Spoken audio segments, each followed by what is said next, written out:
नमस्कार.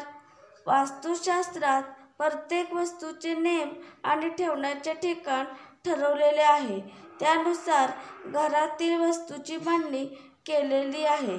आपल्या घरात घड्याळ आणि आरसा हे प्रमुख वस्तूंपैकी एक आहे आणि आपल्याला ज्याची गरज असते. पण या वस्तू वास्तुशास्त्रानुसार पुढे असाव्यात त्याचेही नियम सांगण्यात आलेले आहे की आपल्या घरात घड्याळ, आरसा हे प्रमुख वस्तूंपैकी आहे. प्रत्येक घरात या 2 वस्तू असतात. आपापल्या ऐपतीप्रमाणे लोक या वस्तू आपल्या घरात ठेवतात. पण या दोन्ही वस्तूंसाठी वास्तुशास्त्रात नेम ही सांगितला आहे की जर या दोन्ही चुकीच्या ठिकाणी असतील तर घरात नकारात्मक ऊर्जेचा वास राहतो, घरातील आर्थिक स्थिती बिघडते. इतकेच काय तर देवी लक्ष्मीची कृपा होते असेही वास्तुशास्त्रात सांगते. त्यामुळे दोन्ही वस्तू घरात योग्य ठिकाणी असणं गरजेचं आहे. आरशाबाबत सांगायचं तर आरसा कायम पूर्व किंवा उत्तर दिशेला असणं शुभ मानलं जातं.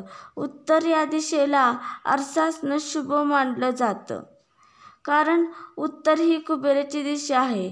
या दिशेला आरसा असल्यास घरात अशांतता होते तसेच आर्थिक मार्गही खुलतात. हाच आरसा दक्षिण, पश्चिम, आग्नेय, वायव्य आणि नैऋत्य दिशेला असेल तर चालणार नाही. या ठिकाणी तुमचा आरसा असल्यास तात्काळ काढून घ्या. कारण या दिशा आरशासाठी नाही तर आरसा या ठिकाणी असल्यास नकारात्मक ऊर्जेचा वास राहतो.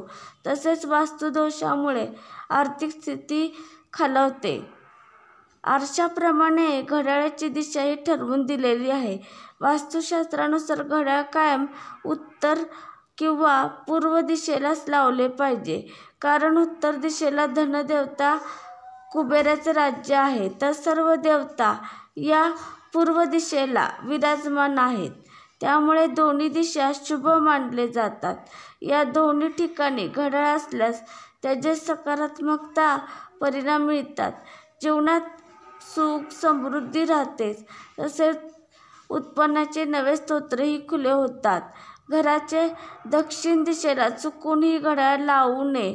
कारण ही यमाची दिशा आहे. या ठिकाणी